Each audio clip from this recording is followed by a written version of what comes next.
It's right there in the name, Curvv. But where are they? The only curvaceous elements on this car are the wheels. And let's face it, no one is reinventing those anytime soon. But speaking of reinvention, car makers are constantly reinventing the body styles to keep the excitement alive, and Tata is now joining that bandwagon. So let's set aside all my quibbles and celebrate the fact that today we are able to buy a body style that up until now cost luxury car money. Say hello then, welcome then, the new EV, which calls itself the Curvv but identifies itself as a sharp coupe crossover.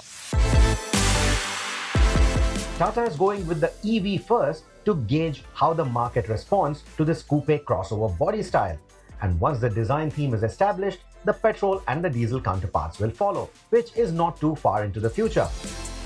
With a longer wheelbase than the Nexon, it also manages to pack in a lot more batteries into the floor. 45 to 55 kilowatt-hour batteries nestled within the floor, which also make this a long-range EV, despite not being a really long car. That boot space trumps the likes of the XEV 700, even the Toyota Hyryder hybrid, because again, that hybrid is eating into that boot space, right? However, with this coupe roofline, it means that anyone who is taller than 5'11" is going to have to practice their ducking skills. Now, in terms of the space, knee room, pretty decent, foot space also quite good, but because of the batteries in the floor, you sit in a bit of a knees up position and that compromises your under thigh support. What is a nice touch, however, is adjustable recline. Two-step adjustable recline, so you can find a comfortable spot if you want something upright or something more relaxed. So in terms of the contouring, in terms of the overall seating comfort, it is pretty decent. Now, if you are going to be tall, the headroom will be a bit of a compromise, but you have a panoramic sunroof, so that makes it all feel quite airy. The luxuries for the rear seat are AC vents and a fast USB-C slot, but hardly any storage in the door pockets and plasticky handles and switches.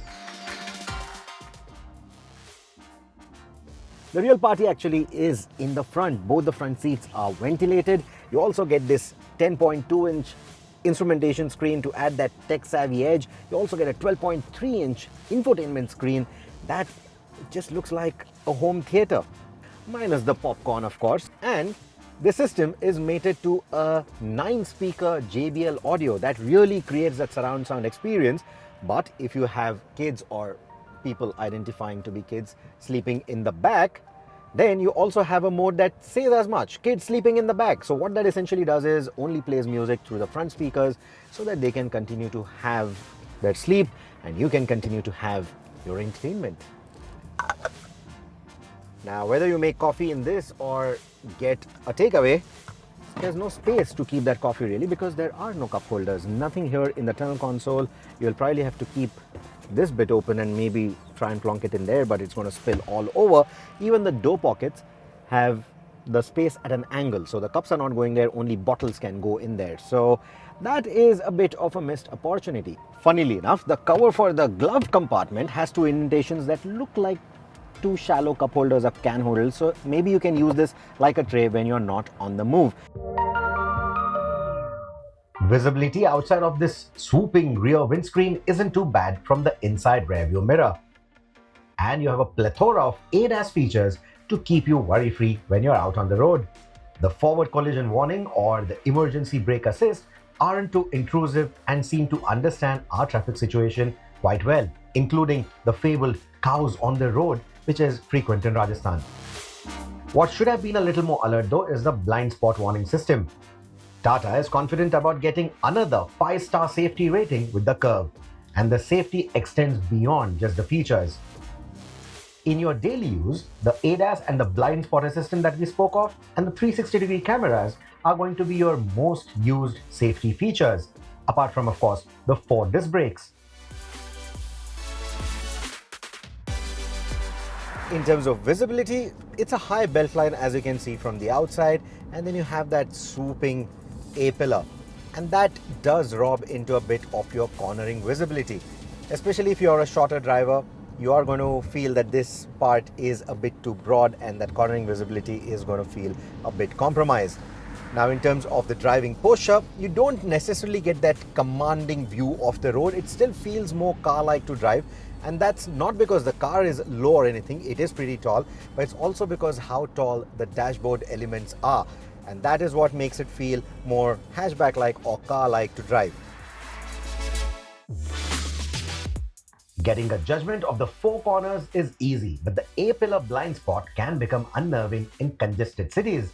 There is a faint sound that the Curvv plays to warn other motorists. Take a listen. Because otherwise, this is a silent EV. But I didn't see anyone noticing this tune. It certainly prevents the cabin occupants from feeling disoriented though, with all that silence. Now, when we talk about brakes, the regenerative braking is really on point depending on the modes that you are driving in. At the same time, the physical brakes are also quite nice.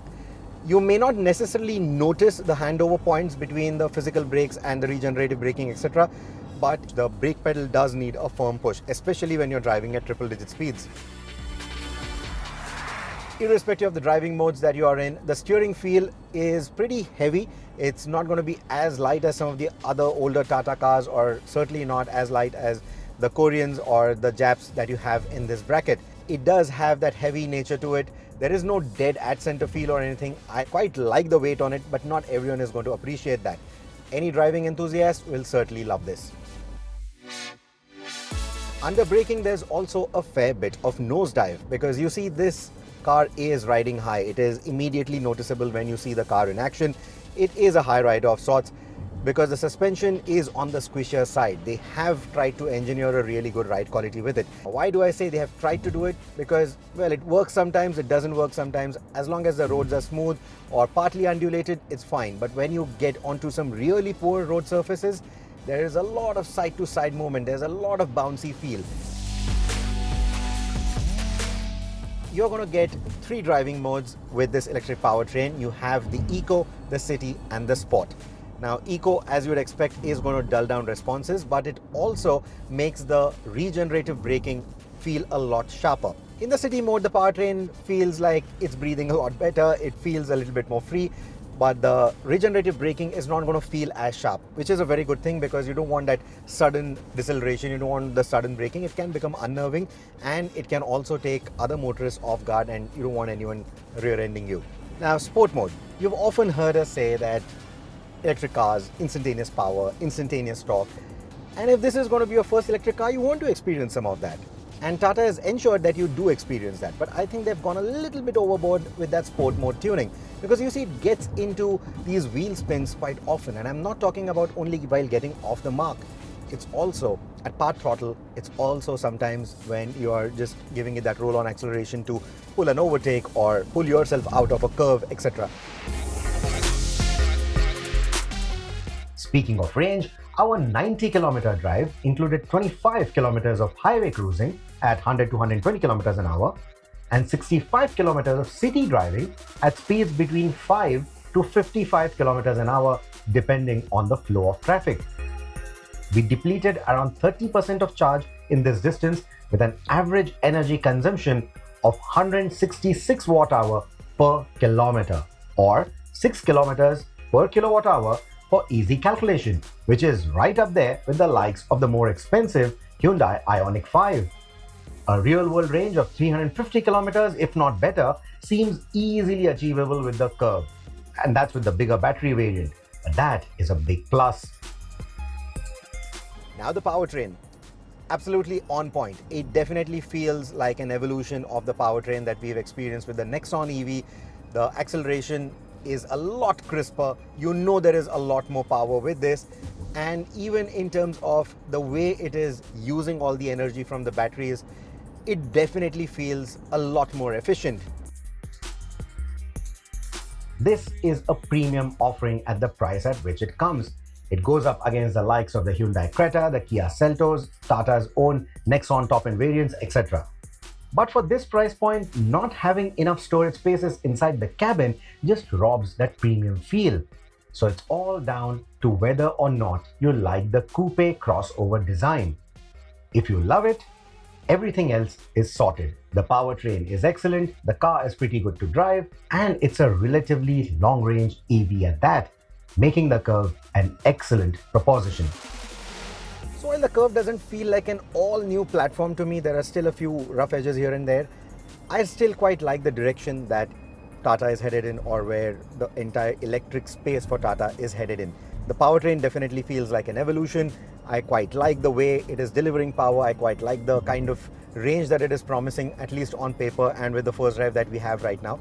And more than that, I also like the promise that this new attitude brings to the table, because with a coupe crossover in this price bracket, it just shows that Tata is thinking fresh. They are not just sticking to the traditional powertrains, they are not just sticking to the traditional body styles, they want to do something more.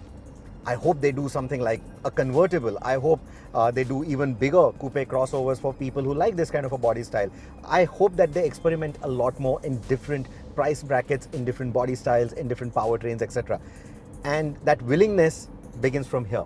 And that's something that I like. That promise is something that I definitely like. Should you choose this over an Nexon? If you need more space, if you need something that looks sportier, absolutely yes. I mean, in terms of the features, the space, the way it looks, the way it performs, the kind of batteries it brings to the table, or even in the ICE counterparts, the kind of power that it is now promising with the GDI and all of that, I think the Curvv is definitely a worthy upgrade if you already have a Nexon or you want to think about the Curvv instead of the Nexon. Should you consider it to the other existing products in the market? Well, I think they've positioned it quite well. It's priced quite well. In terms of the features, it is definitely right up there with the Koreans. So I think even those bases are quite well covered.